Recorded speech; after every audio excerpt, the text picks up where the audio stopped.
ایک بچہ آ گیا، یتیم بچہ، اس نے آ کے عرض کی حضور 3 گھر میں افراد ہیں، میں، میری بہن اور میری بیوہ ماں، والد حضور چلے گئے اور آج نا 3 دن ہو گئے روٹی کوئی نہیں کھائی۔ میں اس منظر کو بھی جانتا ہوں کہ جب یتیم گھر میں اکٹھے بیٹھے ہوتے ہیں اور پتہ ہوتا ہے ان کو کہ ہماری اماں کے پاس آج پیسے کوئی نہیں اور گھر میں روٹی بھی کوئی نہیں، تو پھر ان کو بھوک ہی نہیں لگتی۔ ہاں نہیں لگتی۔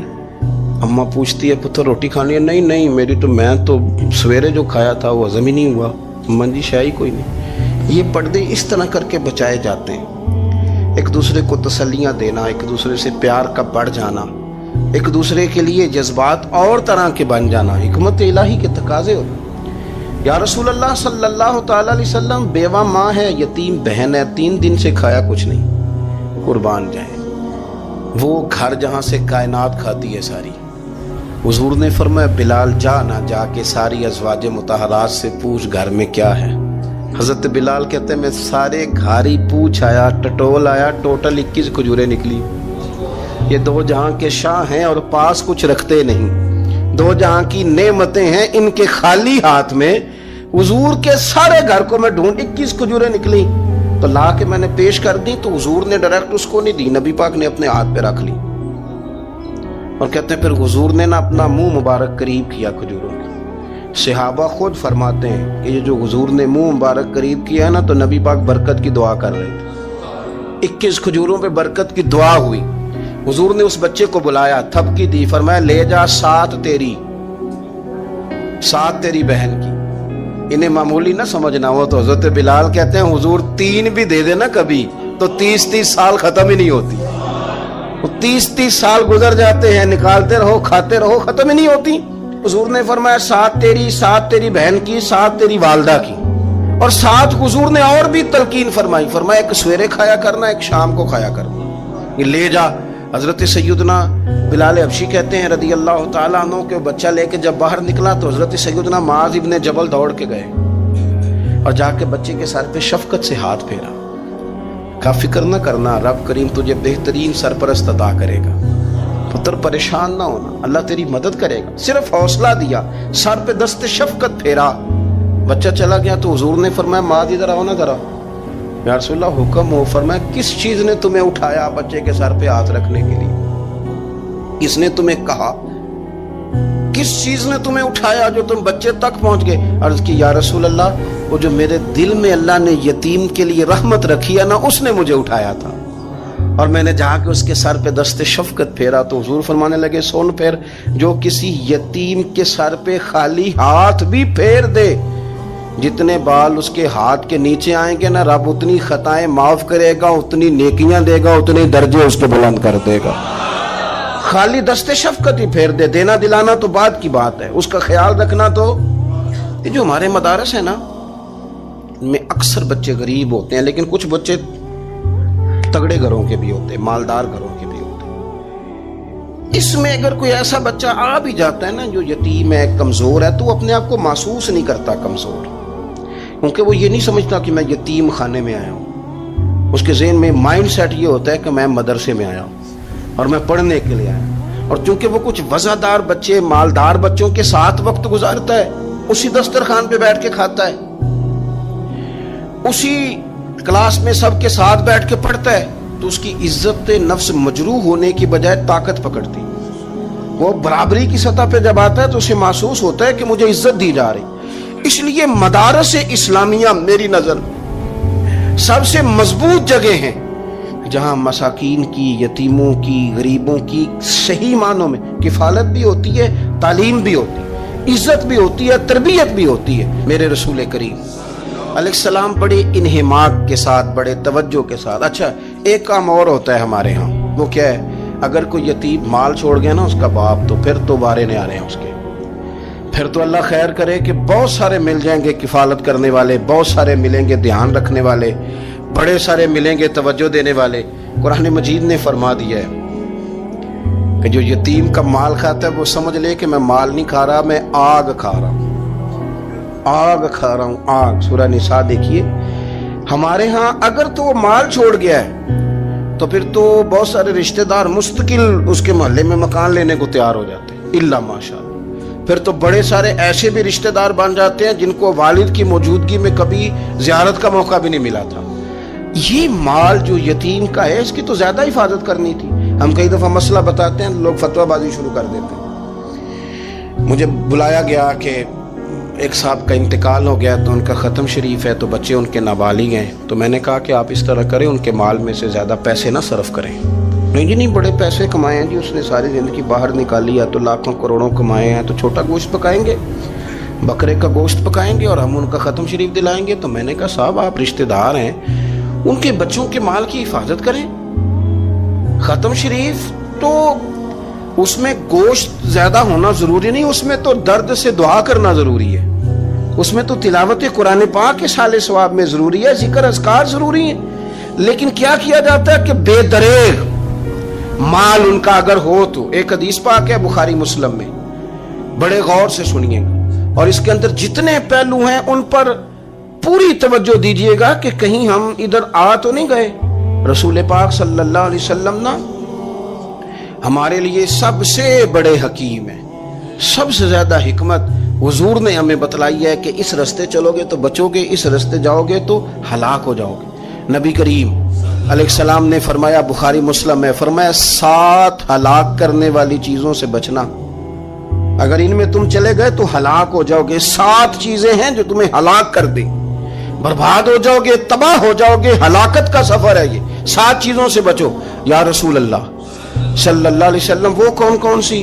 تو حضور نے فرمایا اللہ کے ساتھ شریک نہ کرنا، ہلاک ہو جاؤ گے۔ دوسرا نبی پاک صلی اللہ علیہ وسلم نے فرمایا جادو نہ کرنا، ہلاک ہو جاؤ گے، ہلاک۔ اور یار جسے حضور فرما رہے ہیں ہلاک ہو جائے گا، وہ بچے گا۔ نبی پاک صلی اللہ علیہ وسلم نے تیسرے نمبر پر فرمایا جس شخص کے قتل کرنے کو اللہ نے حرام قرار دیا ہے اسے قتل نہ کرنا، ہلاک ہو جاؤ۔ چوتھے نمبر پر رسول پاک علیہ السلام نے فرمایا سود نہ کبھی بھی کھانا، ہلاک ہو جاؤ گے، ہلاک۔ بڑی بڑی دلیلیں دی بینک والوں نے، بڑا سمجھایا تو حاجی صاحب مان گئے، محترم مان گئے، کہنے لگے نہیں جی نہیں وہ کاروبار میں لگاتے ہیں، بڑے بھولے بالے ہیں ہم، پتہ سارا ہے۔ اور دیکھو سب کاموں کے باوجود مستقل بینکوں میں پیسے اس اکاؤنٹ میں رکھے ہوئے ہیں جہاں سے مستقل سود آتا ہے۔ حضور نے فرمایا نہ کرنا یہ کام۔ تو کہتے میں سود پہ پیسے لے کے کاروبار چمکاؤں گا، تیرے نبی پاک نے تو فرمایا تو ہلاک ہو جائے گا۔ تو کہتا میں میل لگاؤں گا، حضور نے تو فرمایا ہلاکت ہے۔ تو کہتا ہے میں بڑا کچھ کر جاؤں گا تو ہلاکت ہے۔ اچھی طرح سمجھ لیں، اصل مال بھی ضائع ہو جاتا ہے اس بندے کا جو سود کا مال ملا لیتا ہے، اصل برکت بھی اڑ جاتی۔ اور میرے نبی پاک صلی اللہ علیہ وسلم نے 5ویں نمبر پہ فرمایا یتیم کا مال نہ کھانا، ہلاک ہو جاؤ گے، نہ کھانا ان کا مال، یہ کروڑوں ہو، اربوں ہو یا 10 روپے ہو، یتیم کا پیسہ نہ کھا جانا، ہلاک ہو جاؤ گے، ہلاکت تمہیں آ لے گی۔